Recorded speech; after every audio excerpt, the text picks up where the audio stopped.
Good evening, and thank you all for coming, and welcome to the University of Texas.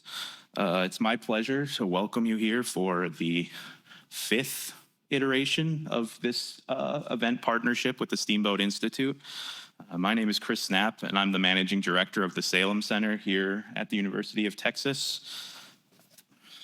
At the Salem Center, we believe that there are no solutions, only trade-offs when it comes to the complex policy decisions that we make. Our goal is to engage in efforts that lead to evidence-based evaluations of trade-offs and those tough issues that are faced by policymakers. We seek a clear roadmap of the most cost-effective and beneficial policy decisions. At the center, we support data-driven policy-relevant research, and that brings us to the topic of tonight, tariffs. I'm sure you've all heard quite a lot about tariffs all over the news and basically in any policy debate over the last 6 months or so. It's a topic that has very far-reaching impacts. It impacts the economy, consumers, businesses, and even foreign policy. We've got a great debate for you guys tonight, and with that in mind, I'd like to introduce Daniel Wagner, the director of the Campus Liberty Tour for the Steamboat Institute, to kick us off. Thank you.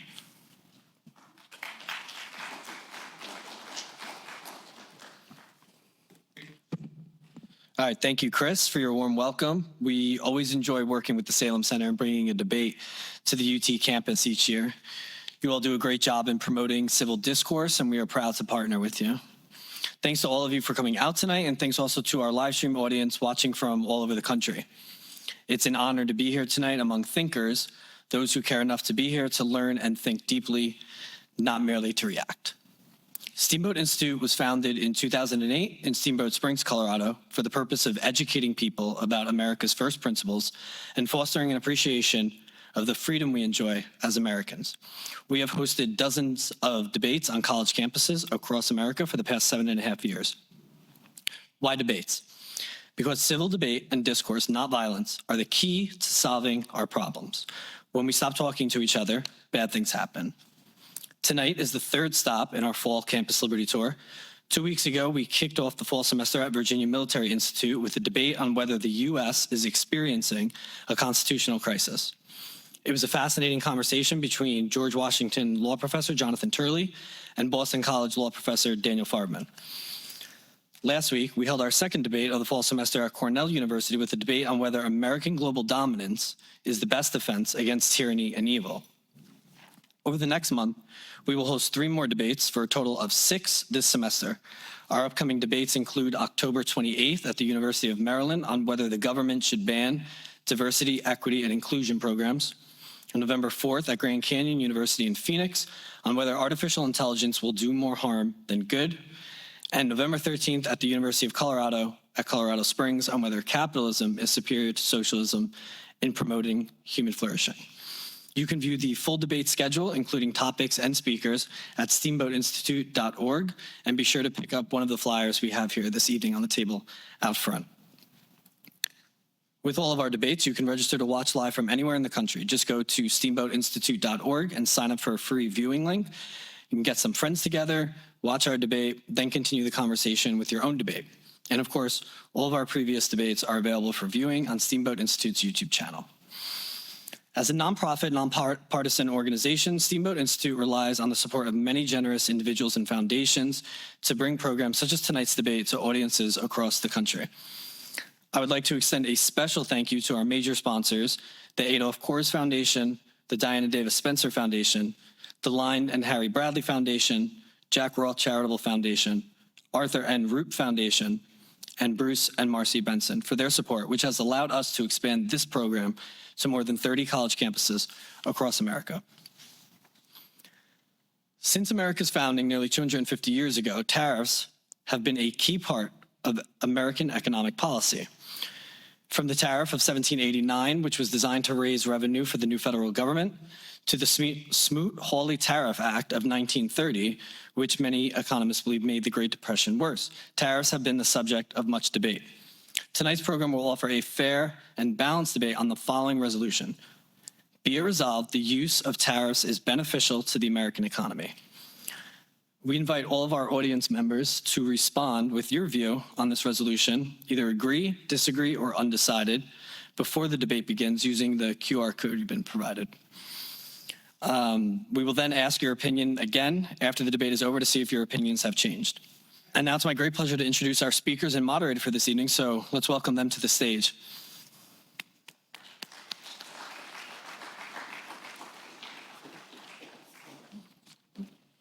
Arguing the affirmative on tonight's resolution is Manisha Singh, founder and principal of Sunstone Strategy Group. She has spent the last 25 years innovating and transforming diverse organizations to optimize performance and maximize returns. Manisha most recently served at the U.S. State Department as the Assistant Secretary for the Bureau of Economic and Business Affairs. She was unanimously confirmed by the U.S. Senate as the first woman in history to lead the Bureau, managing a team of 225 people in Washington with the support of 3,000 economic officers posted around the world.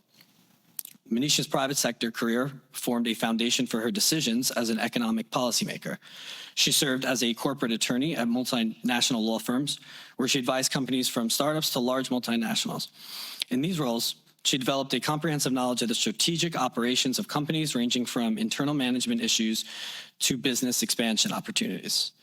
Manisha frequently appears on major news outlets, including Fox Business, BBC, and other outlets, to provide insights into geopolitical developments, economic trends, and macroeconomic risk factors. She earned an LLM in International Legal Studies at the American University Washington College of Law, her JD from the University of Florida Levin College of Law, and her BA with honors from the University of Miami. Arguing the negative on tonight's resolution is Dan Mitchell, an economist who specializes in fiscal policy, particularly tax reform, international tax competition, and the economic burden of government spending. Dan is the president of the Center for Freedom and Prosperity, a pro-market public policy organization he founded in 2000. Having also worked at the Heritage Foundation and the Cato Institute, Dan has decades of experience authoring papers, writing editorials, working with the public policy community, and presenting the free market viewpoint to newspaper, television, and radio outlets across America. Dan has spoken to a wide variety of groups in nearly 40 states and more than 50 countries. His work has been published in the Wall Street Journal, New York Times, USA Today, Forbes, Investor's Business Daily, and many others. He's the author of several books, including his most recent, The Greatest Ponzi Scheme on Earth, How the U.S. Can Avoid Economic Collapse. Dan served on the editorial board of the Cayman Financial Review and holds a Ph.D. in economics from George Mason University. And our moderator for tonight's debate is Phil Wegman, White House correspondent for Real Clear Politics. Phil previously wrote for the Washington Examiner and has done investigative reporting on congressional corruption and institutional malfeasance.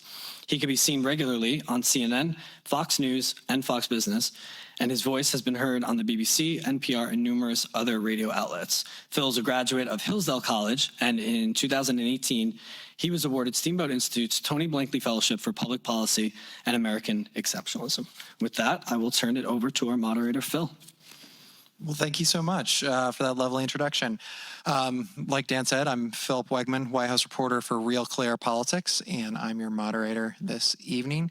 Manisha is there on the end. Dan is to my right. And the debate before us has to do with what President Donald Trump calls the most beautiful word in the English dictionary. That is tariffs. So just to jog your memory one more time, the resolution today is, be it resolved, the use of tariffs is beneficial to the American economy. Again, Manisha is arguing the affirmative, Dan is arguing the negative, and you, as the audience, you're going to decide with all of those QR codes that were passed out previously. So get out your phones if you haven't already, scan the QR code, register your initial pre-debate opinion. We're going to poll you again at the conclusion of tonight's debate, and whichever debater changed a higher percentage of minds, they will be that evening's winner. Also, I have my questions prepared to begin the discussion, but if at any moment you get frustrated with my sophomoric approach, good. What you can do then at that moment is use that as an incentive to send in your own questions through that QR code, and we'll be reading those later in the evening. So without further delay, let's have our debate, and the affirmative will go first.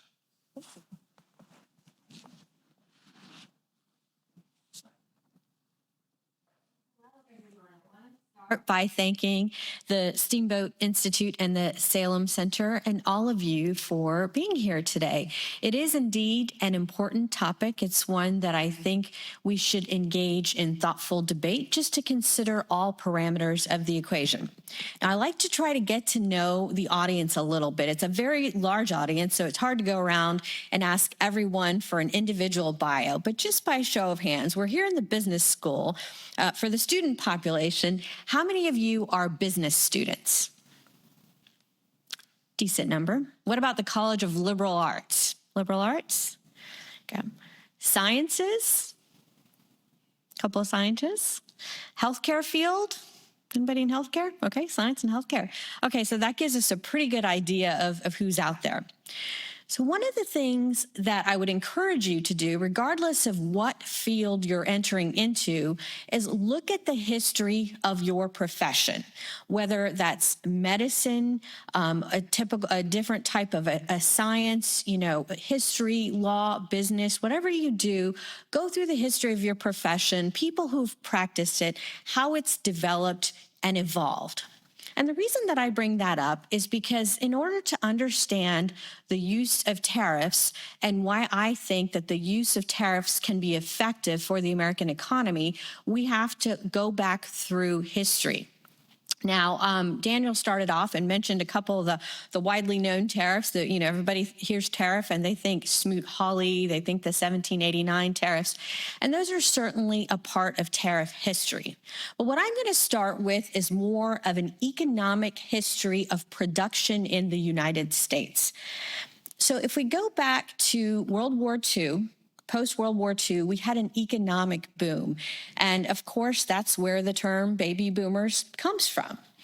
America had an industrial revolution which led our companies and workers to be able to produce goods not only for the United States, but for countries around the world. It was an era where the American company and the American worker were flourishing. For instance, the company known as General Motors, which most of you, the younger crowd probably knows as GM, that produces automobiles. In the 1950s and 1960s, GM produced component parts for many different types of machinery, including automobiles. It exported significantly to the European Union, which was, of course, going through its own recovery after World War II.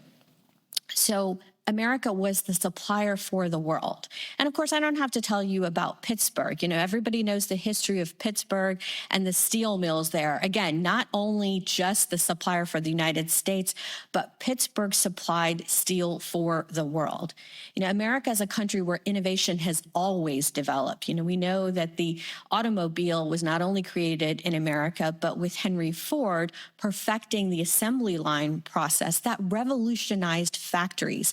It enabled production on a mass scale beyond just automobiles. It revolutionized how factories worked. Slowly, we move into the era of globalization. It's good for economic benefits to be felt worldwide. So in the 1970s and 80s, we started seeing different countries around the world produce certain goods. Japan, of course, one of the most significant economic recoveries ever from the history of Japan in World War II to the 1980s, exporting electronics all over the world. The Republic of China was no longer a democratic republic. It became the Communist People's Republic of China. In the 1980s and 90s, of course, we saw mass globalization. One of the things that China was doing is not competing on a level playing field. China was taking intellectual property, certainly from America, from other countries, and using it in their own products. China was admitted to the World Trade Organization and, of course, did not play by the rules of the WTO like the rest of us were expected to do. So then we come to the use of tariffs to try to level the playing field. Of course, President Trump commands a lot of attention, but every president since Ronald Reagan has used tariffs to level the playing field for American companies. In fact, the president that instituted the steepest tariffs against the European Union was President Bill Clinton. He instituted 100% tariff margin on products such as Waterford Crystal, Pecorino cheese, all of the name brand Italian goods in order to level out the playing field. And this was in the case of U.S. agriculture. It was called the Banana Wars. You had President Obama, President W. Bush, even President Biden have all made use of tariffs to level the playing field for American workers and companies. So in conclusion, tariffs are a tool. Tariffs can be used in different ways, and I would suggest that we think of tariffs being used by all of these presidents to benefit the American public ultimately. Thank you. Thank you. Dan?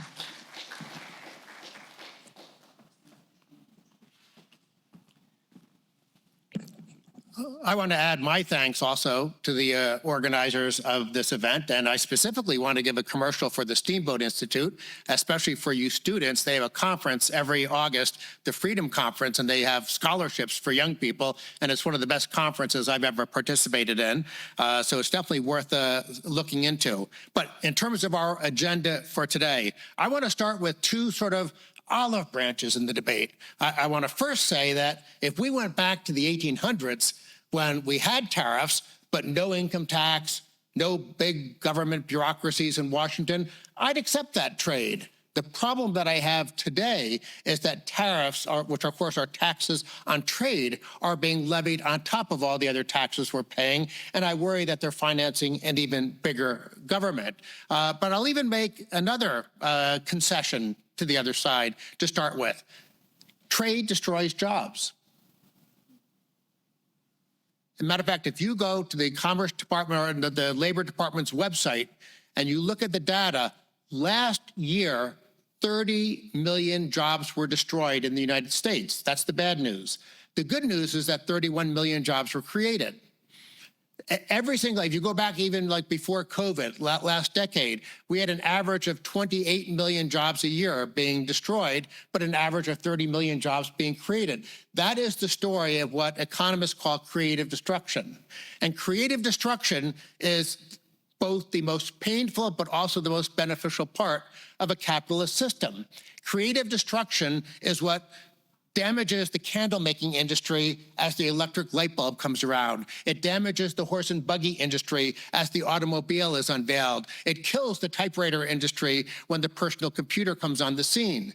And if you're a worker in one of those industries, you don't like it. But there's no question that in the long run, our country, including the descendants of candle makers and typewriter makers and things like that, we all wind up being better off because we allow this creative destruction to create new products, new efficiencies that raise our living standards to the highest in the world. And if you look at those 30 million jobs being destroyed, 31 million jobs being created, the vast majority of that is because of domestic creative destruction. It's American high-tech companies, by and large, that have caused some of the turmoil in our economy. But again, that turmoil has benefited all of us. And we have to keep in mind that if you try to freeze the economy in place, which is what I'm concerned that tariffs often are designed to do, we have to protect this factory, we have to protect these jobs. I don't think it works out very well in the long run. And let's look at an example of steel and aluminum tariffs. One of the first things Trump did upon getting in office again. Well, for every one job there is making aluminum and steel in the United States, there are more than 100 jobs in industries that use steel and aluminum as inputs. And so, yes, the administration can say, we save these 1,000 jobs here, but academic researchers have said you've destroyed 75,000 jobs economy-wide. But here's the challenge politically. It's very easy to identify those 1,000 workers at steel and aluminum plants because they're there. They haven't been laid off, or maybe new people have come online and are working there. But spread out throughout the economy among the millions and millions of jobs that use these inputs in their industrial processes, you wind up having less growth, less productivity, just less of the dynamism that has made our economy so strong. I want to close with one other comment about trade and protectionism and tariffs to sort of set the stage for today's debate. in Washington, with those steel and aluminum tariffs that I cited, different interest groups have gone to the administration and asked for 425,000 different exemptions. More than 200,000 exemptions were granted. Guess what determines who gets an exemption? Once again, academic researchers have looked, and it turns out that if you're contributing money to the Republican Party or Trump specifically, you're more likely to get an exemption. So I don't think tariffs are good economically. I don't think they're good for the in terms of growth and dynamism. I also don't think they're good for draining the swamp, which is one of Trump's biggest agenda items. And I guess I'll make one final comment about China. A lot of people say we should do protectionism because China cheats and we can't let them get away with that. China does cheat. There's no question about it. And you can go back and maybe say we shouldn't have let them in the WTO. But the idea that we should copy China when according to IMF data, World Bank data, UN data, OECD data, China's living standards are somewhere between 1/4 and 1/6 of US living standards. There are some countries in the world I want to copy, but they're the countries that are richer than us, not the countries that are poorer than us. Thank you.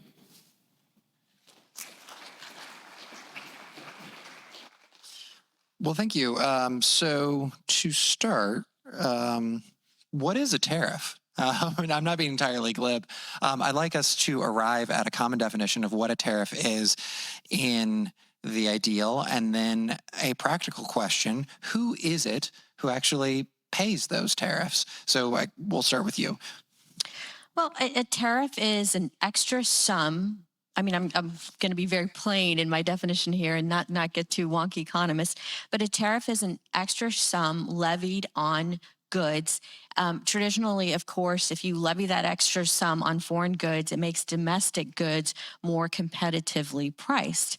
It's interesting. I will use this opportunity to also say a lot of you probably take a look at the Wall Street Journal. If not, it's an interesting paper. It's a platform for free markets. There was recently an article that said the reason that tariffs haven't had the impact of higher prices as a lot of people thought they would is because the tariff rates are not high as they're being advertised, or they're not as high as they seem. And so we haven't seen that direct impact on goods. And the other point I would add too is people are trying to draw this direct thread between tariffs and the price of goods, when in reality, the price of a particular good on a store shelf is a reflection of several things.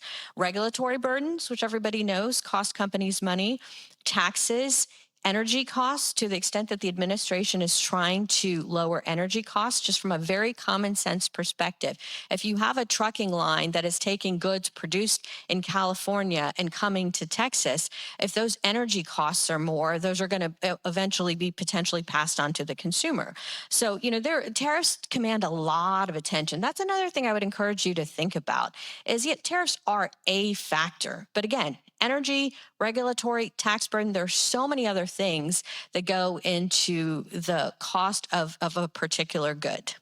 Dan, do you have any objection to that definition of tariffs? And what do you make of this argument about the dispersed cost of tariffs?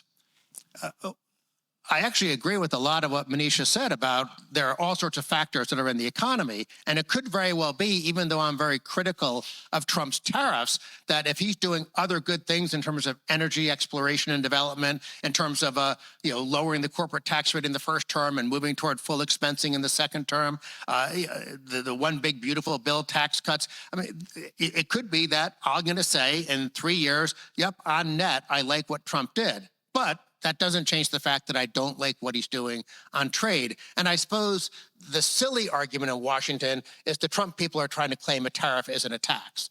I'm sorry. If the government's going to throw me in jail if I don't pay a fee to them, that's a tax.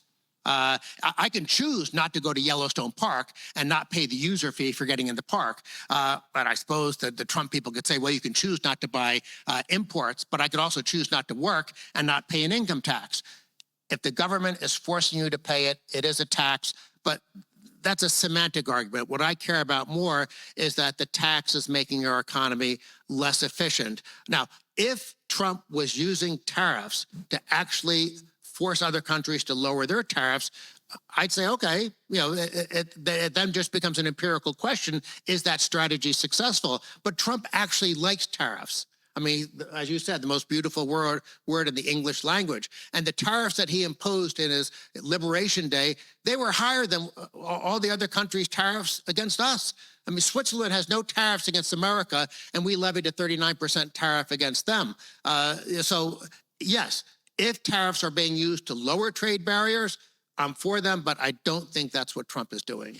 So I think that we could spend all evening litigating Trump's tariffs.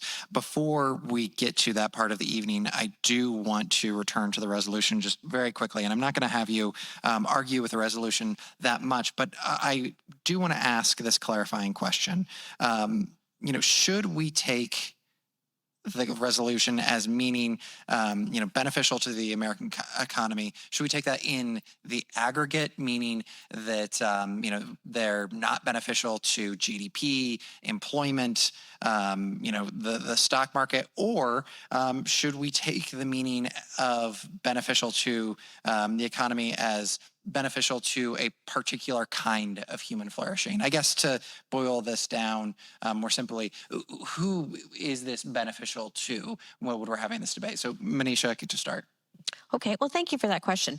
So I'm probably am going to disagree with Dan a little bit on the Trump likes tariffs. I think President Trump is very practical. Let's go back to before he was president. He was a businessman. So for him, it's all about getting to the bottom line. And on the specific, on the resolution, tariffs being beneficial to the economy, let's look at what tariffs are being used for. There are different categories for which the Trump administration is instituting tariffs. One of the specific categories I like to cite and talk about, which I think is useful and beneficial to the American economy, is leveling the playing field. I have worked in Washington for over 30 years. I started off as a corporate lawyer. Even in those days, I would advise U.S. companies on doing business overseas. There were many countries that had very high barriers, not just tariffs. You can say, okay, a certain country has lower tariffs, but there are non-tariff trade barriers as well. There are certain regulatory requirements or just market barriers to entry. For instance, the European Union at some point had a policy, it was called a REACH policy on chemicals used in certain products in U.S. goods. And they would say, well, these tires or these cosmetics have these chemicals and the European Union has not approved them. But in effect, they became trade barriers for U.S. companies to be able to sell their goods in Europe, whereas most European companies can freely sell their goods in the United States. I'll update it. In the last few years, many European Union member states have instituted a digital services tax. This is something that I personally lobbied European governments on because this digital services tax, every government claimed that it was not being imposed specifically on any type of company. But in effect, if you look at where the digital services tax was levied, it was on Meta, it was on Facebook, it was on Amazon, it was all American companies. I asked them, point to a company where the digital services tax has impacted their bottom line as much as an American company. And companies like Google and Meta, they came to me and they said, this is really disproportionately hurting our business. So again, it's not necessarily a tariff, but it is something that another entity is using to disadvantage American companies. And so what President Trump has come in and said, okay, you treat our companies fairly evenly. If American companies can come in and do business in your market and their intellectual property is protected, they have market access. Similar to the fact that your companies have been able to come into the U.S., fine. If not, then the tariff is going to be a measure to incentivize you to level the playing field for American companies. So, again, I don't think that I would disagree that President Trump just likes instituting tariffs. What is the point of that? But President Trump has a bottom line that he's trying to get to. If any of you own an American company, you have an interest in an American company, you want them to be able to do business overseas. Well, since Trump self-identifies as tariff man, I think is safe to say that he likes imposing taxes on trade. Now, a lot of what Manisha said, I fully agree with. As a matter of fact, one of the issues I've been working on the last several years is the OECD. It's a bureaucracy in Paris. They have this global corporate minimum tax. And when you strip everything away, the global corporate minimum tax is about making it easier for European governments to tax American multinationals. And I'm delighted that Trump has put the kibosh on that and is fighting against it. As a matter of fact, I think he should pull all U.S. subsidies from the OECD. So I'm not against Trump in general. But again, I'll just cite the example of Switzerland again. Switzerland's average tariffs against the U.S. are 0.5%. What's the rationale for imposing a 39% tax on Swiss imports to America? The problem is that Trump thinks a trade deficit is bad. And if I had like 10 minutes in my opening, I would have addressed this issue. A trade deficit is simply the flip side of a capital surplus. By definition, it's literally an accounting identity. It's not something that economists or anybody debate about. If you have a trade deficit, it simply means that foreigners, when they earn dollars, are investing those dollars in your economy instead of buying products. And usually that's a sign of economic strength. I mean, if foreigners earn dollars and they say, I want to put it in the American stock market, I want to buy American real estate, that's generally a good sign for us, and we should be celebrating that. I have a trade deficit every week with my local grocery store. I'm always buying stuff from them, and those SOBs have never once said, Dan, can we buy a tax paper from you, a white paper on fiscal policy? No, I haven't gone to knocked on the door of the Giant or the Safeway, but I don't think they would. But I don't care that there's a trade deficit with my local supermarket. I'm engaging in voluntary exchange, and that's really what free markets are all about. Let people engage in voluntary exchange. Instead of pursuing tariffs, we should be pursuing a global free trade agreement among all allied and friendly nations. And we were doing that for much of post-World War II with the GATT negotiations and the WTO and things like that. But this century, things have gone off the rails. And it's not just Trump. It has been Biden. It was Obama for a little bit. And I want to go back to the so-called neoliberal era when we were pursuing free trade. And if I'm understanding both of you correctly, I want to get your response in a moment, but there is a rare moment of agreement between the two of you, which is it seems that you both are on board with the idea of tariff as a tool, a negotiating tool, if you can get the other nation to level the playing field. Am I understanding that correctly? Yeah, I think our debate is whether or not Trump is actually using tariffs to lower trade barriers or whether he's using them just because he likes them. Well, I have the resolution right here, and Trump's not actually in that. I'm going to have to interject there because that's not the resolution. So here's the other thing. If you look at the resolution and if you look at what I'm saying, I'm talking about the use of tariffs. If you want to draw in the Trump personality, that's a much bigger conversation. So Phil, I'm focusing specifically on the use of tariffs. And that's why I go back through every president, back through Ronald Reagan. And I gave you the history of when things started becoming global and when the U.S. economy changed and became a bigger participant in the global marketplace overall. Ronald Reagan put in tariffs against Japan because at that time we were worried about Japanese production, going all the way through. And the people forget that was a time when, social media was not as prevalent as it was, but Bill Clinton used tariffs. So again, my focus is on the use of tariffs as a tool. Just a quick point on Switzerland. Switzerland, Dan, actually imposed a digital services tax on American companies. So I wouldn't say that Switzerland has leveled the playing field for U.S. companies. And I'm gonna throw in just an additional part of bio since you mentioned the OECD. In 2020, President Trump nominated me to be U.S. ambassador to the OECD, which I would have been. COVID, everything happened that year as well. So I've looked at the everything from the digital services tax to a lot of the tax harmonization policies at the OECD. I'm a believer in international institutions.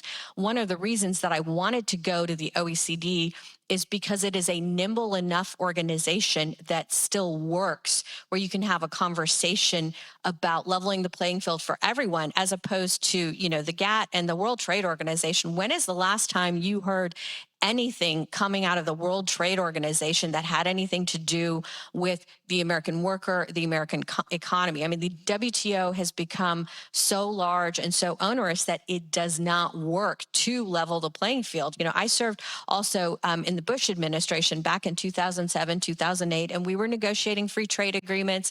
And I believe in allies. I believe in partnerships. I'm an immigrant to this country. I believe in all the relationships, and I believe that the benefits of globalization should be shared amongst all countries and all sections of the economy.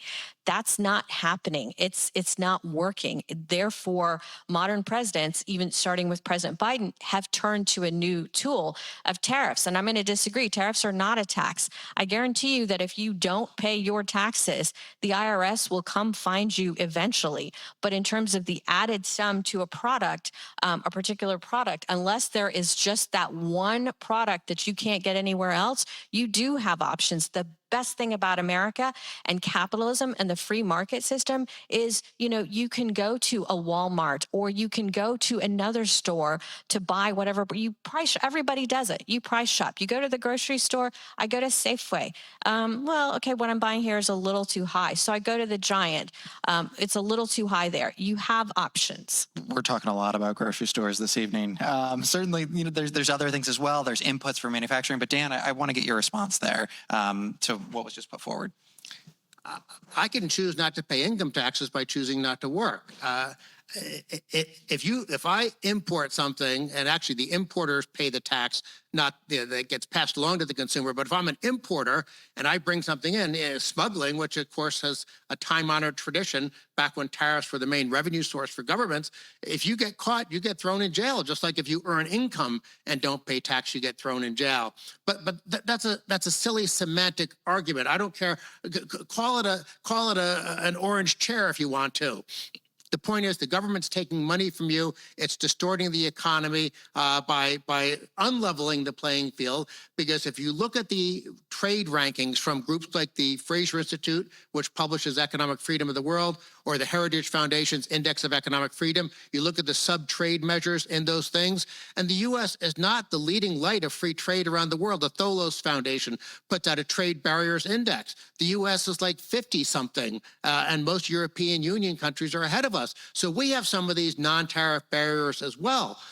The reason I like what GATT was doing is because it was encouraging and cajoling countries to simultaneously bring down their trade barriers through these successive rounds of trade liberalization. That, by the way, was good for the American economy, but you want to know what else? Dramatic, huge, amazing reductions in global poverty. I put America first. I want Americans to benefit before anybody else. But you know what? I like it when the rest of the world escapes poverty and gets richer as well. That's something we should be celebrating. Well, let's keep going with some of these historical examples. I mean, England used tariffs to protect their wool industry in the 15th century. Alexander Hamilton and Henry Clay's America system in the 18th and 19th century built up the U.S. manufacturing base, insulating it from foreign competition. And then Japan and Korea more recently, they use tariffs to get ahead with the automobile and steel industries. So what do you make of this idea of using the tariff to protect infant industries? Haven't they been used previously, and can't they be used again? Well, Alexander Hamilton, if you go back to the Federalist Papers, he drew a big distinction between what he called revenue tariffs and protectionist tariffs. A revenue tariff is basically just like a sales tax on imports. It's not designed to discourage imports. It's designed to simply give the government money to finance its budget.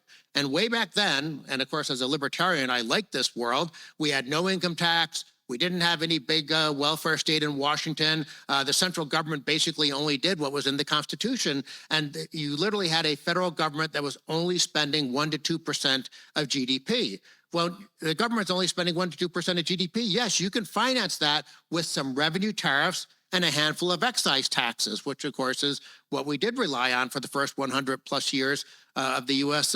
Experiment. I'm happy to go back to that. I'll sit down with Donald Trump in a heartbeat and say, you can have your tariffs, but let's somehow figure out how to get rid of the 95% of government that requires this big giant income tax and payroll tax and corporate tax, et cetera, et cetera. As much as I might fantasize about that, unfortunately, we're not going back to that world. Well, let's take a specific example then. I mean, as you've noted, President Biden, he kept on some of President Trump's tariffs.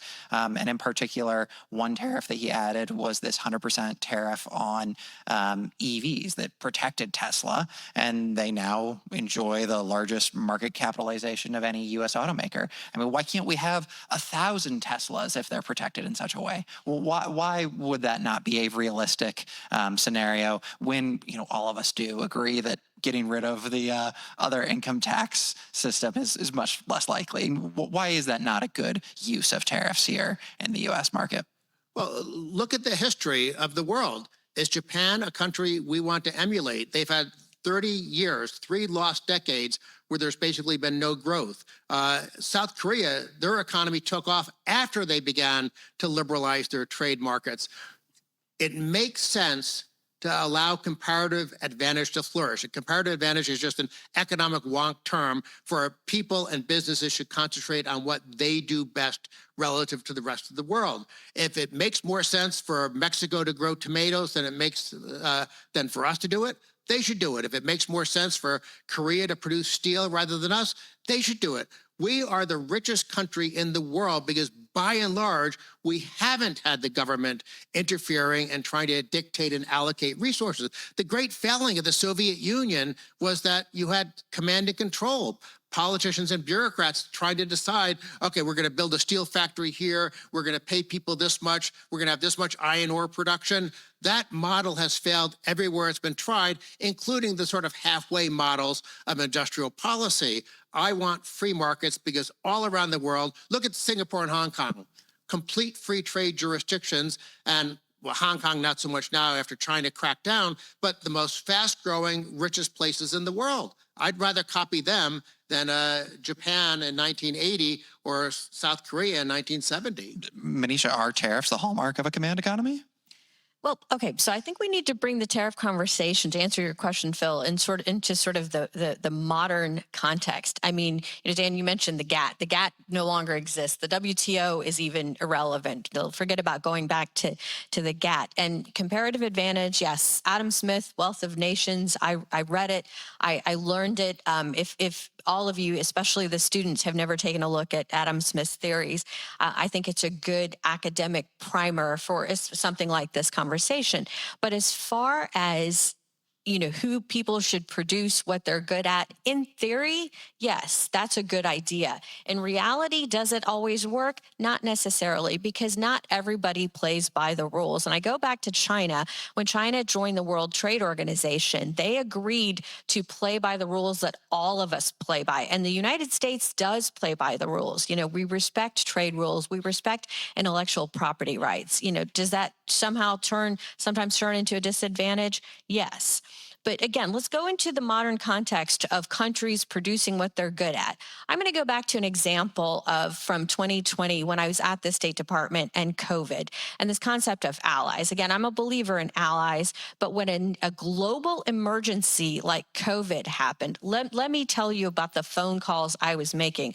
I was the Assistant Secretary for Economic Affairs at the State Department. It was a job I loved. Public service has been the hallmark of my life.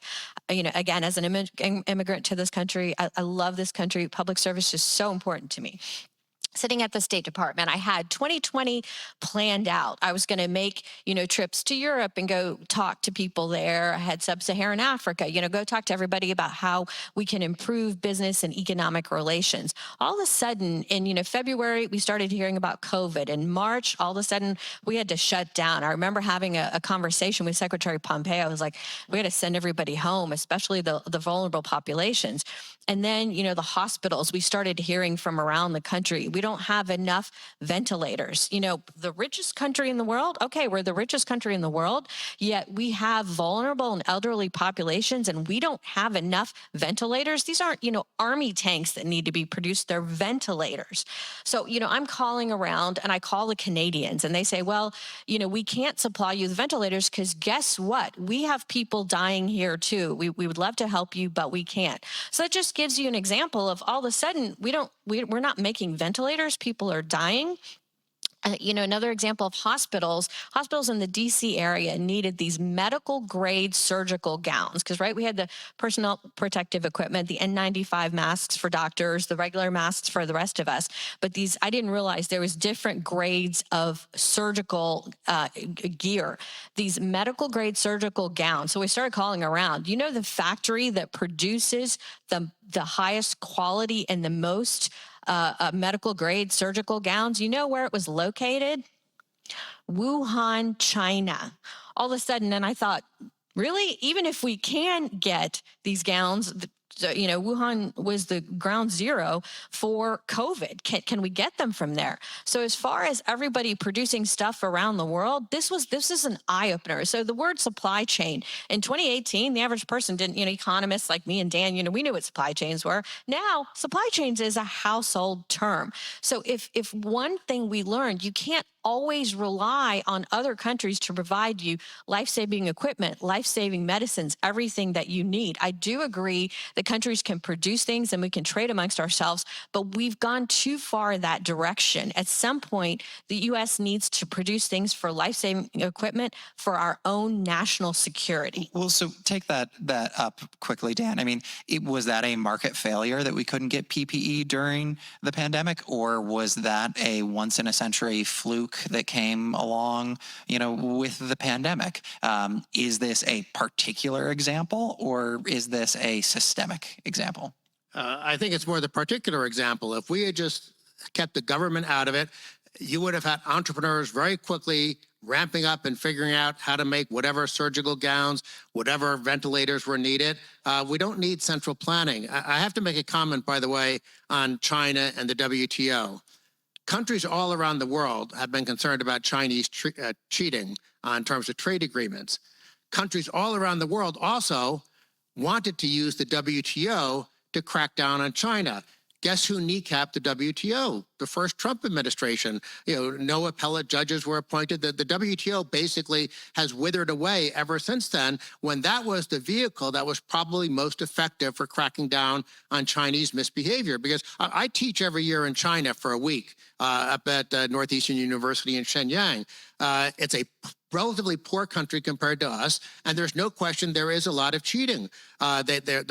You have total cronyism in the allocation of capital. If you have a company that has the sons and daughters of Central Party committee members, you get the favorable allocation of credit, all sorts of special export subsidies. That is bad. That's not good for the global economy, and it's not good for the Chinese economy, which is why it frustrates me that some people want us to copy China.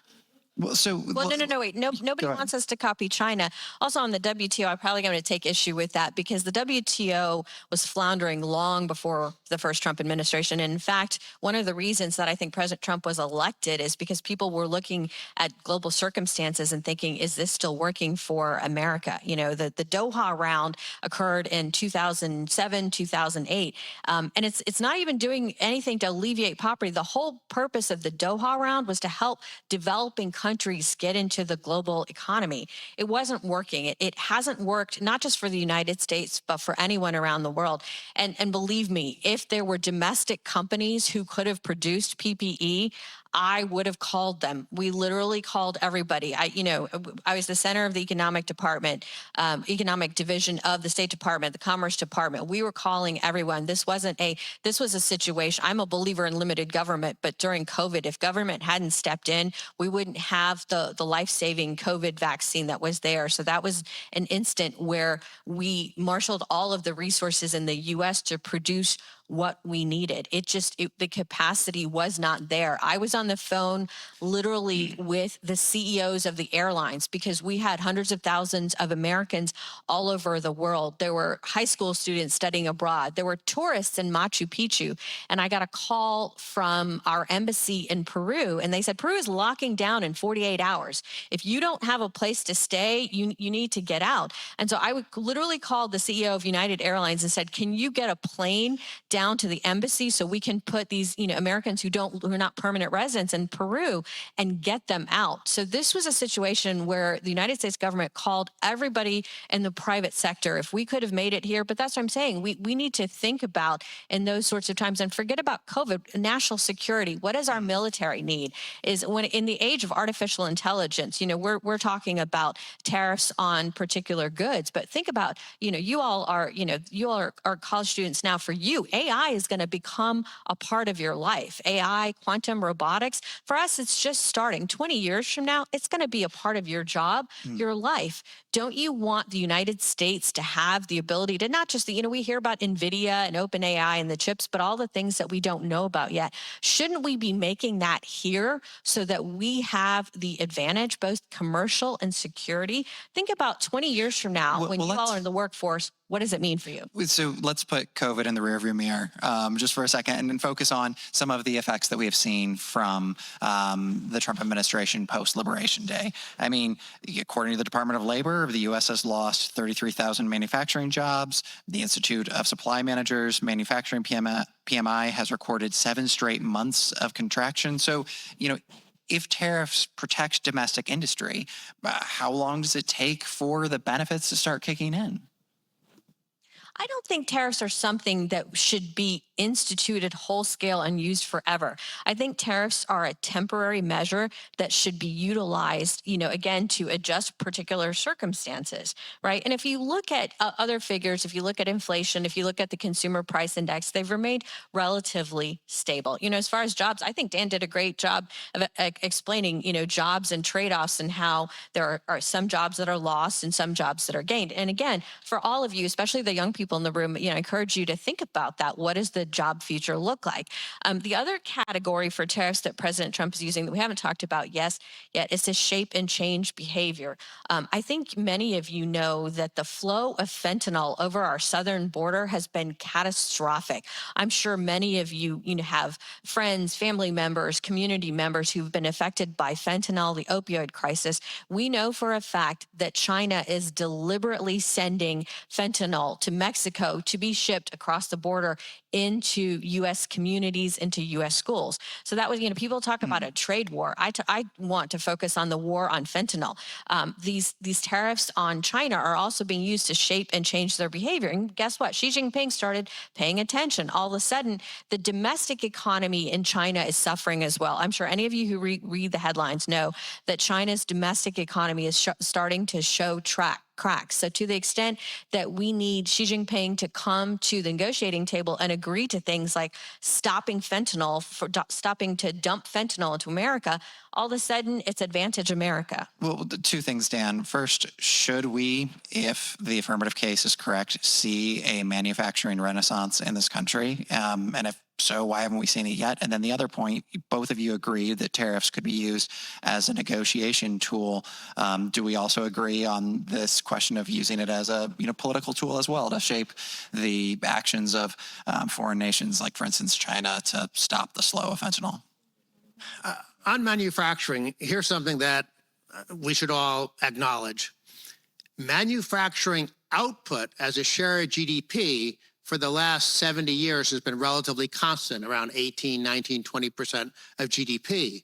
What has changed is that manufacturing employment as a share of total employment has come steadily down 30%, 20%. I think we're down now around 11% of workers in our economy involved somehow in manufacturing. Why? Because we become much more productive and efficient. So the fact that we're losing manufacturing jobs, we lose manufacturing jobs every year, and usually not for bad reasons, simply because it takes so many fewer man hours to build an automobile, to produce a ton of steel and things like that. And that, in some sense, is a reflection of the productivity and growth of the American economy. And the fact that our living standards keep going up, we're not losing because we're losing manufacturing jobs. Matter of fact, most Americans don't want to work at a steel mill. They'd much rather work in a higher paid service industry job. And we have this, some people have this negative view of service industry jobs.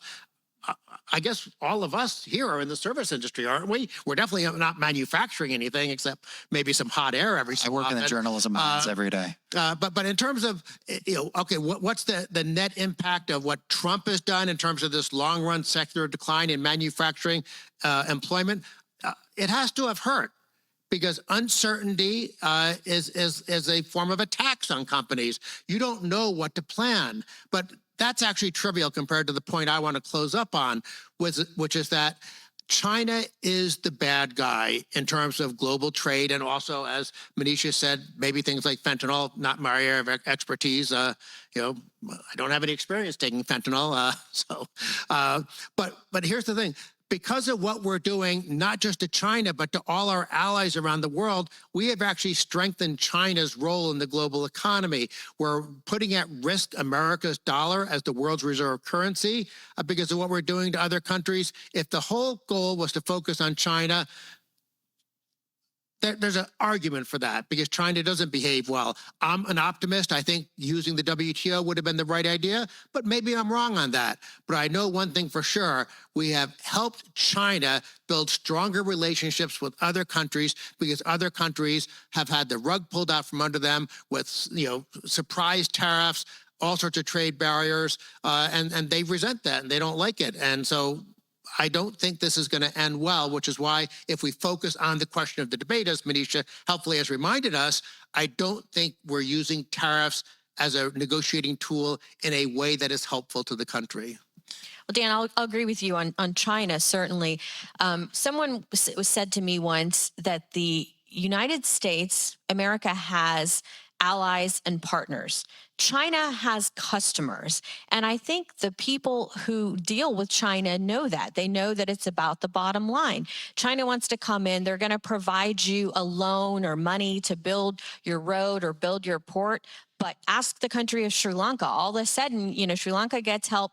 China now has a 100-year lease on the port in Sri Lanka, where the Chinese Navy now has rights to dock.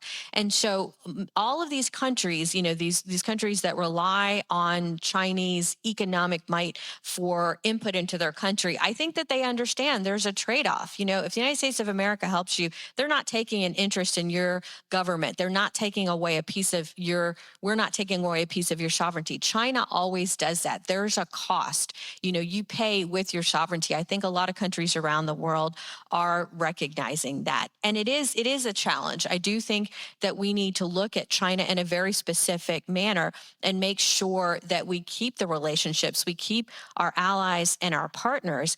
And when it comes to manufacturing jobs, I think we'll keep some of them. But this is why I always also say, let's push to the future. Yes, we're not going to have the 1950s economy necessarily, where it's the steel mills and the factories that are employing the most amount of Americans. I mean, those sorts of technologies are going away. Somebody, when I was talking about steel, someone said steel is of the past. The metal of the future is going to be titanium. There's a whole future out there. But so let's focus on that. Let's make sure, as I was saying, the artificial intelligence jobs, the quantum computing, the building, the robotics, everything, the economy of the future, as I like to call it. Let's make sure that those jobs remain here, even if the manufacturing economy is of the past. And I also want to issue this challenge for all of you young people in the room to think about that. How do you, everything that Dan and I are saying, how do you balance that? How do you, tariffs are a tool, in theory, why they're being used to help the domestic economy, help American production and manufacturing. But it's for you all to think about these challenges of the future. How do we do that while maintaining the global marketplace, the global trading atmosphere? Again, I'm not someone who thinks that tariffs should be imposed ubiquitously forever. I think tariffs are a tool that should be used for a moment in time to gain advantage for the American worker. At the outset of the debate, I asked who was going to benefit. Is this a question of, higher stock prices on Wall Street, or is this about protecting the individual job of someone in the Rust Belt? And our audience has picked up on that line of questioning as well. I wanted to get both of your reactions to this on two of these questions. The first is, in pretty raw terms. Someone asks, is it good for 50-year-old Americans in the Rust Belt to learn to code and compete with people earning $5 a day while Americans still have to pay American levels of rent? Doesn't it seem like there might be large human costs here? And someone else asks if, the highest good is a lower price. And so I guess, we know that the market maximizes for efficiency, but is efficiency always just? Well, I said in my opening remarks that the best and the worst part of capitalism is creative destruction. There are millions of people over the past several decades, heck, for our whole country's history, I'm sure, tens of millions of people who have lost jobs, entrepreneurs who have lost businesses, not because they were bad workers or bad entrepreneurs, but simply because technologies changed, new products got invented, new supply chains came about. Those are people I feel sorry for. But here's the bottom line. Do you help those people by trying to lock in the economy of 1840 or the economy of 1910 or the economy of 1950? Or do you do things that I bet Manisha and I both agree on? What's been in the news recently? China, restricting these rare earths from going to the U.S. I bet Manisha and I agree 100% that we need to cut through this maze of permitting and lawsuits that prevent, I just saw something today from Steve Moore that there are $12 trillion worth of rare earth minerals in the United States. Now, who knows whether that estimate is exactly right, but I'm sure there's a lot. But the amount of years it takes to simply get a product from the planning stage to putting a first shovel in the ground, we are sabotaging ourselves. And so lots of things that Trump has done, like lowering the corporate tax rate, I already mentioned the moving toward expensing, deregulation. These are things that I think all of us will agree on are good. The debate is, okay, are we helping or hurting by launching a trade war with the rest of the world? And I think, especially with our allies, it's hurting, not helping. Manisha, what do you make of that criticism of, tariffs being used to make America 1950 again? Well, I just don't think that's the case. As I've said, that's why I did the quick history of starting with post-World War II and the fact that every president since Ronald Reagan, starting in the 1980s, has used tariffs to adjust the playing field of that time. For Ronald Reagan, the big concern was Japan. I see some of you in the audience who might remember that time period. You move forward to President Biden. As you observed, President Biden had the China and the electrical vehicle component. It was interesting. After President Biden imposed those tariffs, the European Union did something very similar. The European Union has an EV industry. For them, climate change is very important. It's at the top of their policy list, but they also want to develop their domestic EV capacity. So they did the same thing right after President Biden did. They imposed a very steep tariff on Chinese EVs. As far as the jobs, the different skill level, I'm a believer that, not everybody's going to be a computer programmer or be someone who is designing the chips for artificial intelligence. We need to make sure that we have an economy that protects workers at every level of development of economic abilities. And maybe in the 1800s that was factories and manufacturing. 50 years from now, 100 years from now, that range is going to be different. But I do hope that America always retains its ability to create and innovate and make things, whatever that may be. Aren't we supposed to have flying cars by now? I thought that instead of the automobiles that were being driven, that we would have, space architects building our little flying cars, the drones. Maybe it's coming. I right? watched the Jetsons. Where are they? It should be here. But, the point is we should always be able to make and create things. And I'm a believer in having economic opportunity for everyone at the skill level. Not everybody goes to, I'm overeducated. I have too many degrees, but not everybody goes to college or goes to graduate school or has, a Ph.D. or a J.D., Ph.D. like Dan or J.D. like me. Some people go to high school and they are skilled people and they want to work in a skilled trade. And I think that our economy should provide opportunities for everyone. As you all can probably tell, I have neither a PhD or a JD.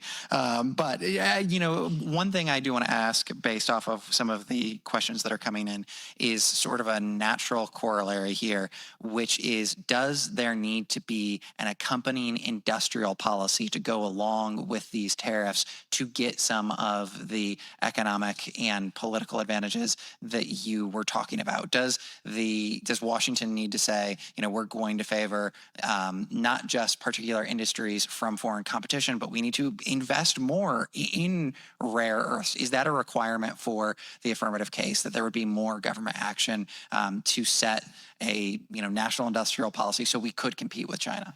I think Dan made a great point about rare earths. We are behind the curve. And that's why President Trump was so unhappy with the Chinese decision to restrict rare earths, because it's just hitting the news right now. But when it comes to rare earths, extracting and processing, one of the things that I learned recently, it's not just where the minerals are located, but your ability to process and turn them into usable quantities of goods.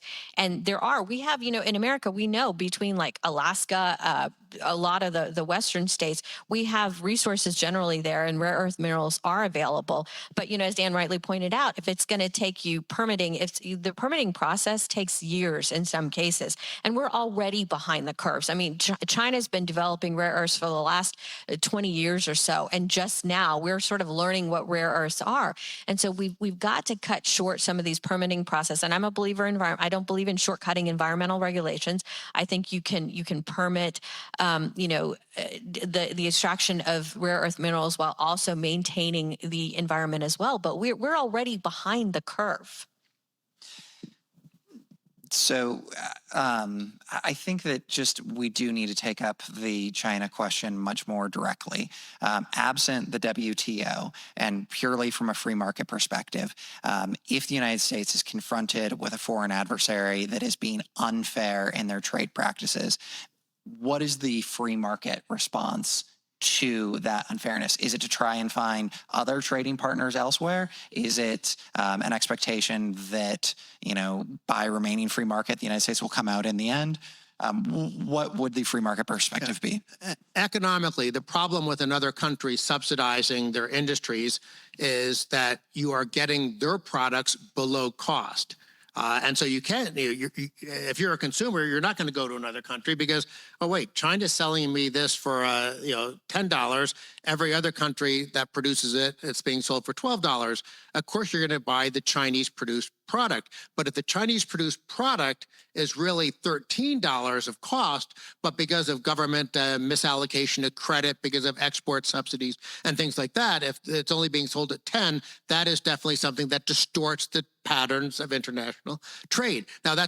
Now historically, Milton Friedman and people like that said, okay, China is hurting themselves, just like they explained that Japan was hurting itself with its industrial policy. And if Japan is selling us stuff below cost 40 years ago, if China's selling us stuff below cost today, we should say thank you very much because you're subsidizing American consumers. That argument is true economically, but if you're a genuine free market person, you should also keep in mind that that behavior by these foreign governments is distorting the patterns of international trade. And then it becomes a tactical question of what's the best way to deal with it. As we've already discussed, I liked the idea of the WTO, and of course, was it slow? Was it bureaucratic? Of course it was. It was an international bureaucracy. But at least you had basically every country in the world on one side and China on the other. And over time, it would have forced China in the right direction, which, by the way, would have been good for China. I have briefed Chinese policymakers, and I tell them the same thing I tell Washington policymakers. You should lower your taxes, get government out of the economy, so on and so forth. The recipe for growth and prosperity is the same in every country around the world. So tactically, strategically, how do you convince China that they'll prosper and become rich with free markets rather than sort of this state-led cronyism? I think the WTO was the best approach. I do worry that the current approach is actually making other countries get closer to China and is backfiring, but I hope I'm wrong. Manisha, has this trade war driven other nations into the arms of China rather than the United States? Again, I go back to this slogan that I heard: America has allies and partners. China has customers.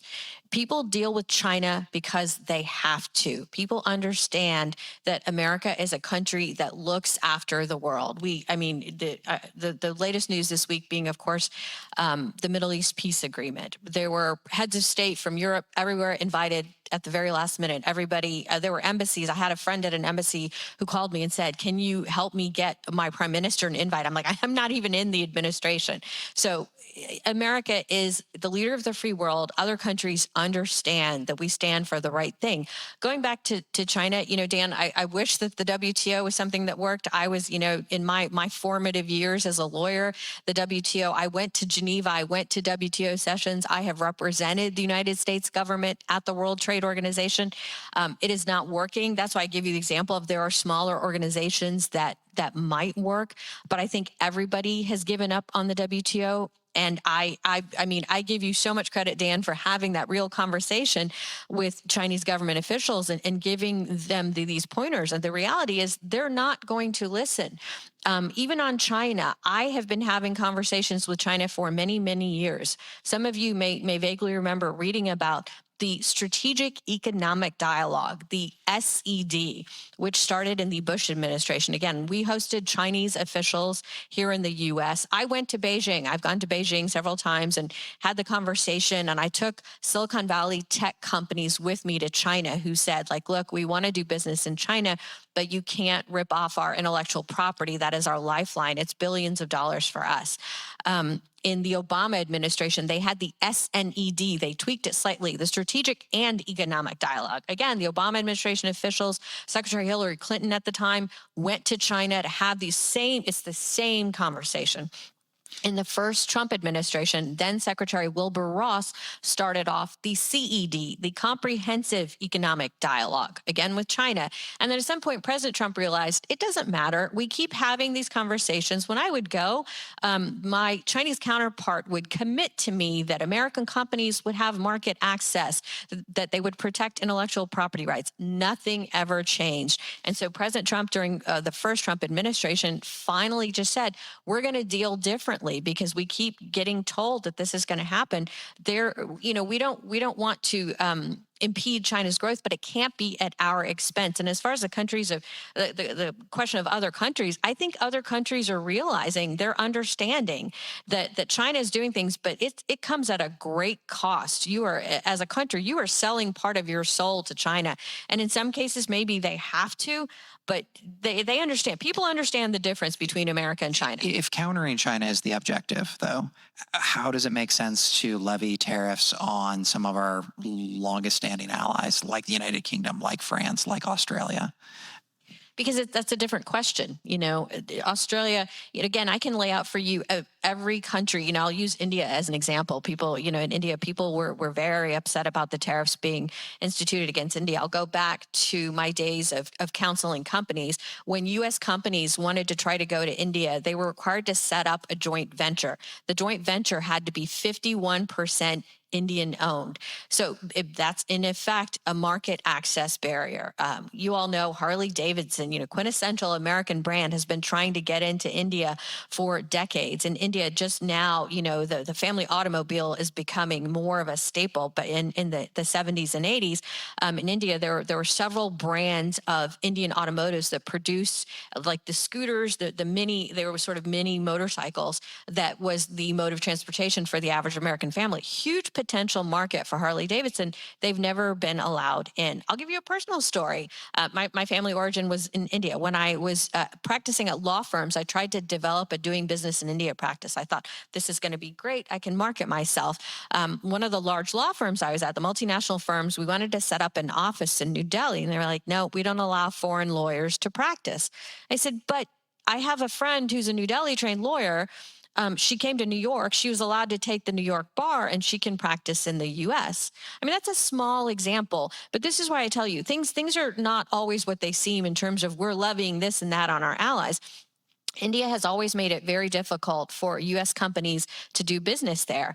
And then let's add the additional component of, India is one of the largest purchasers of Russian oil, to the extent that the global community, America, Europe, everybody wants to stop the war in Ukraine. I think that's a universal desire right now. But a country like India is still making these really large purchases of Russian oil.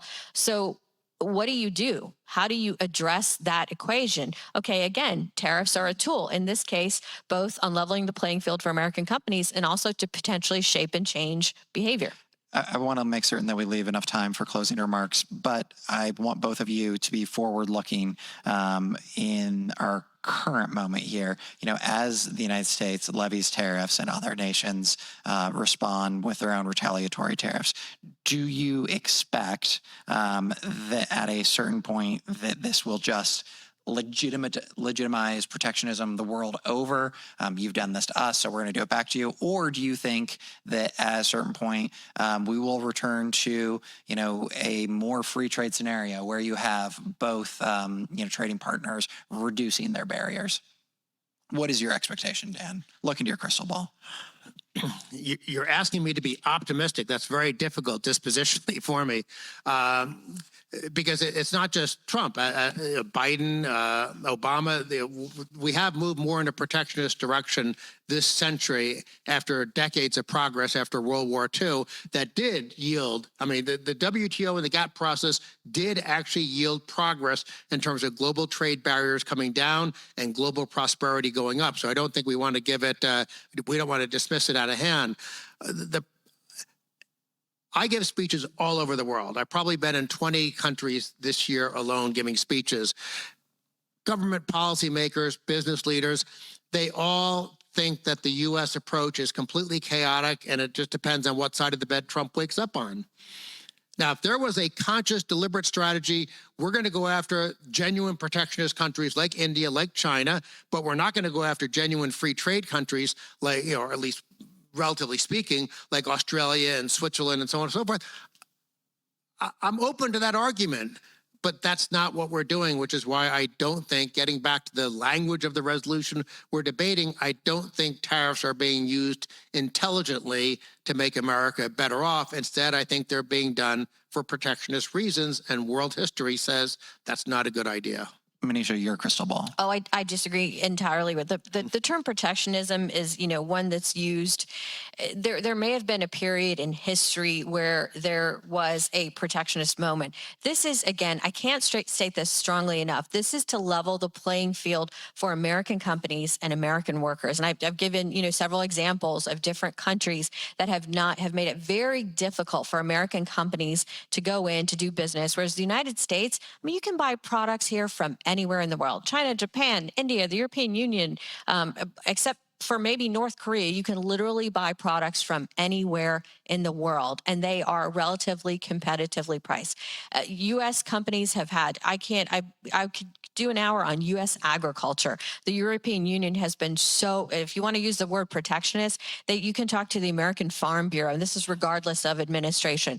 The European Union has not let American agriculture in. The French and the Germans have a very protectionist posture. Again, Japan, on letting U.S. beef in. There are so many countries in the world who just don't let American companies in. This isn't about protectionism. This is about making sure that our companies and our workers have an equal opportunity, the same sorts of opportunities that Chinese companies have to sell here. I mean, I do think we need to take the China equation seriously.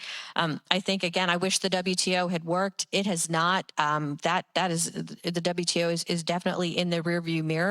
I do think that the Trump administration is having these very individual conversations. I mean, I keep up with, I know the USTR, Jameson Greer, someone who I've worked with. He's not an ideologue. He's a thoughtful, smart trade lawyer.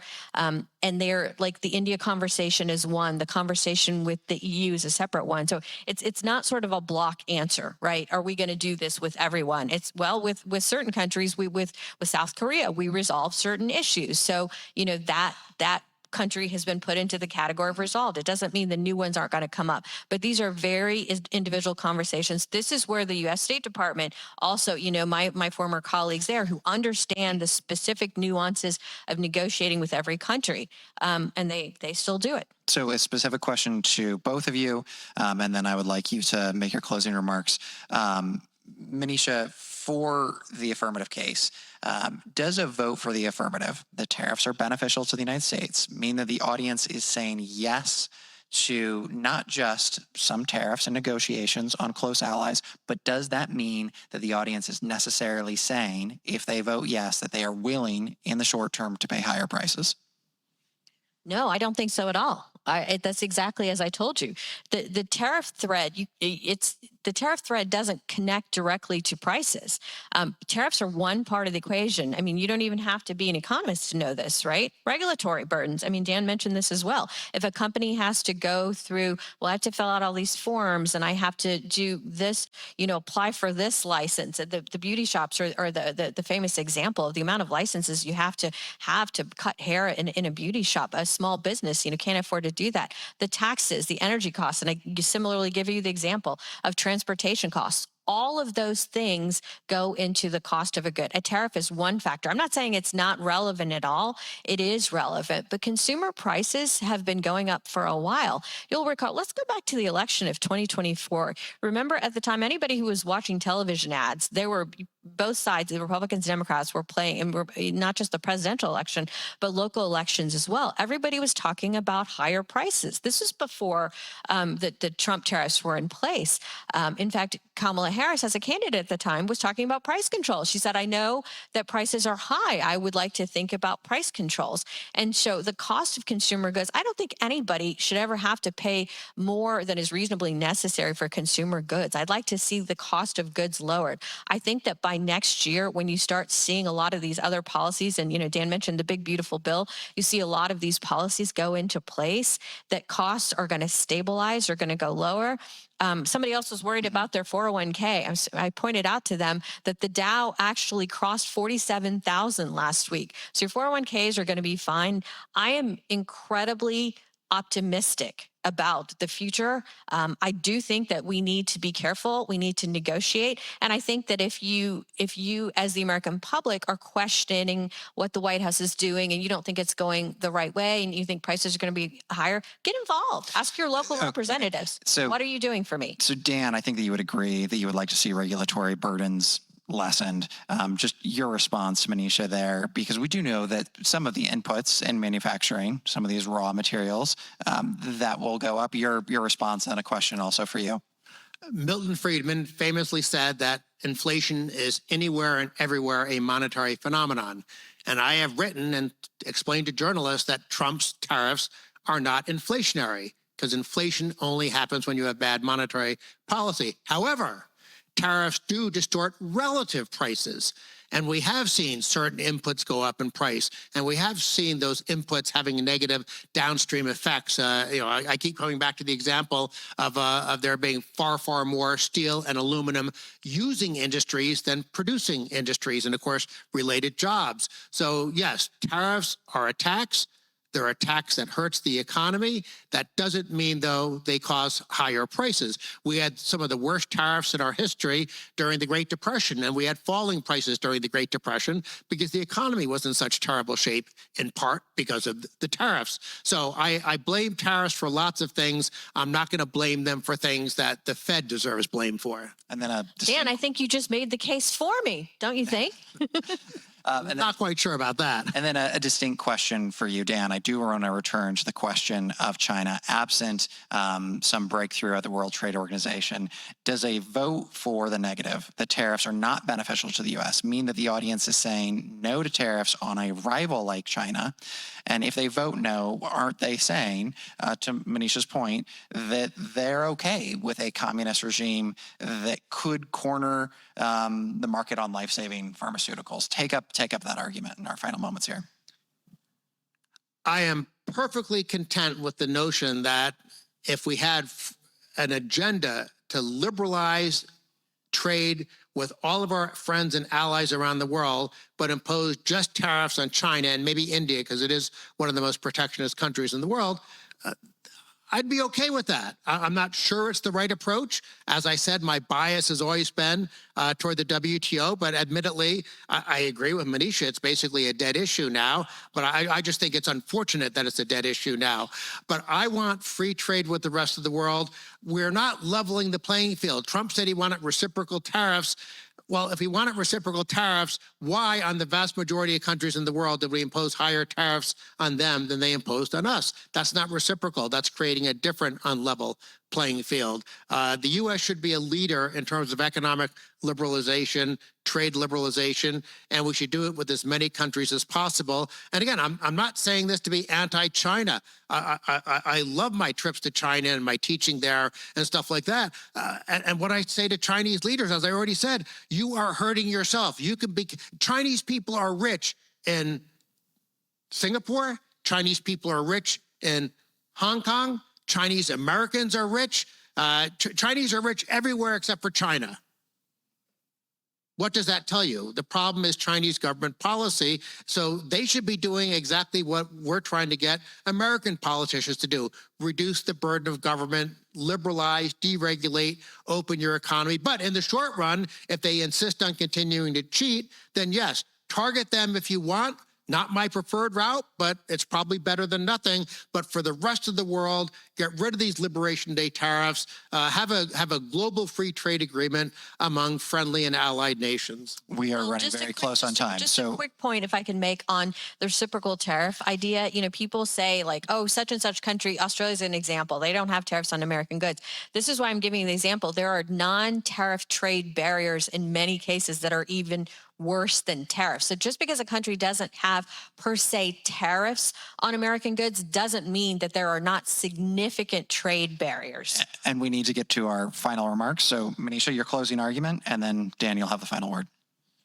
Well, I just want to say thank you all again for coming out and hearing this topic. I think it's an important topic. And thank you again to Steamboat and the Salem Center for just having these conversations. I think it's important for us to get outside those of us that work inside the Beltway, like Dan and I, to have these conversations. And that's why one of the reasons of why I wanted to come here is just to express a point of view, because at the end of the day, it's the American people. It's you for tariffs, you know, whether good or bad, or, you know, the effects of regulations. I never forget, especially in my public service roles, that it's you. It is a person that is going to the grocery store, going to the hospital. Whatever we're doing has an effect on you. It's not just a matter of this is something that we wrote down. So I never lose sight of that we work for the people, we work for you, and that we should be looking out for your own interest. Do I think I get it right 100% of the time? No, I'm a human being, and so I'm never going to be perfect. But I also think that that's why it's so important to hear from everyone on what we're getting right and what we're getting wrong. And my closing sentiment is going to be from the movie The Godfather. I don't know how many of you know The Godfather, but I watched it on the plane ride from Washington to Austin. And I love so many things about that movie. But my favorite part of it is the opening line when the gentleman goes to see the Godfather on the Godfather's daughter's wedding day. And the very first line of the movie is, "I believe in America." Very good. Dan, your final remarks. Well, first, I have to respond to your vicious attack, Manisha. I am not inside the Beltway. Where I work is in Fairfax, outside the Beltway. So I like to think I'm a little bit protected from the polluting atmosphere of corruption in Washington, D.C. As an economist, I can't help but go back to some wonky theory, although it's not really wonky. It's pretty simple. It would make no sense. You would laugh if one of your local government officials said, we need to have trade barriers in Austin to stop those cheap, unfair goods from coming in from Dallas and Houston. Or if your Texas state legislator said, we need to have trade barriers at the border because those sneaky New Mexicans and Oklahomans, and I can understand, right after beating Oklahoma, you should feel sorry for them, or the sneaky Louisianans, we don't want them, dumping their products. You would realize that's silly. The United States, one of the reasons we're a very rich, successful country is because we do have free trade. One of the reasons we replaced the Articles of Confederation with the Constitution was to make sure that there were no internal trade barriers. Now, we still have, a few silly ones, but by and large, we are a great example of having free trade within the borders of American states. So why does it make sense then to have trade barriers simply because a good crosses the line between Canada and the U.S.? It doesn't, just like it doesn't make sense to worry about whether there's a trade deficit with your local grocery store. We want people to have the freedom to make economic choices. That's the theory. Now let me wrap up just with a comment. I already referenced the Economic Freedom of the World Index from the Fraser Institute in Canada, which, by the way, shows that the U.S. is also guilty of these non-tariff barriers.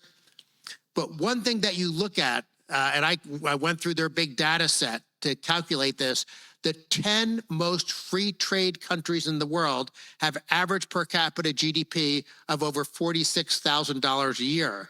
The average 10 most protectionist countries have average per capita GDP of $3,200 a year.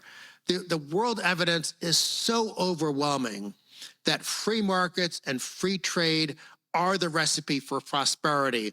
I don't want politicians in Washington, unless there's a legitimate foreign policy exception, China, but as a general rule, free trade among free nations should be the goal that America aspires to. On a bipartisan basis, we were doing that in the last half of the last century. We've strayed from that mission, and I think we're hurting ourselves and actually strengthening China by what we're doing today. Thank you very much. Thank you. Well, thank you to both of our debaters. Thank you also to the Salem Center for Policy and the Steamboat Institute as well. Again, you have an opportunity to vote using those QR codes, so make your opinions known. And once again, thank you both for such a lovely exchange session.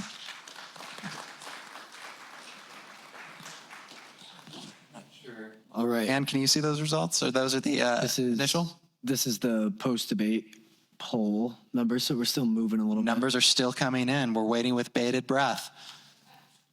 So to remind all of you, the initial pre-debate results were 20% of you all agreed with the resolution, 56% disagreed with the resolution, another 27% of you were undecided. So if you haven't yet, cast your votes. Still changing. Still changing. All right, well. While that's still going up and down, I just wanted to say thank you again to our panelists for this great discussion, and thank you to Chris Knapp and the Salem Center for Policy here at UT for partnering with us in bringing this compelling discussion to campus. I would also like to extend a special thanks to the Adolph Course Foundation and all of our foundation supporters shown on the screen tonight for their support of Steamboat Institute's Campus Liberty Tour. If you enjoyed this evening's debate, we ask that you consider making a tax-deductible contribution to Steamboat Institute to help us restore civil debate and dialogue to college campuses all over America. Please visit steamboatinstitute.org to make your donation and to view our upcoming debates. If you can't join us in person, remember that you can always participate virtually in our debates by hosting a watch party on your campus or in your community. You can find details and sign up at steamboatinstitute.org. Finally, tonight's debate will be available in its entirety on Steamboat Institute's YouTube channel within the next 48 hours. We encourage you to share the video with your networks. To those of you watching online, thanks for tuning in. For those of you who are here in person tonight, please join us following the program for some refreshments and conversations with our speakers right outside the room. We hope you enjoyed tonight's debate, and thank you for joining us. And so the results. Finally. 24% of you began the evening agreeing with the resolution. We end at 39% agreeing with the resolution. That is a 15-point differential. We started the evening with 52% of you disagreeing with the resolution and 57% disagreeing with the resolution. So it seems that the affirmative has moved a larger percentage this evening. Once again, thank you for a lovely discussion, and I'm looking forward to that reception now. Thank you all.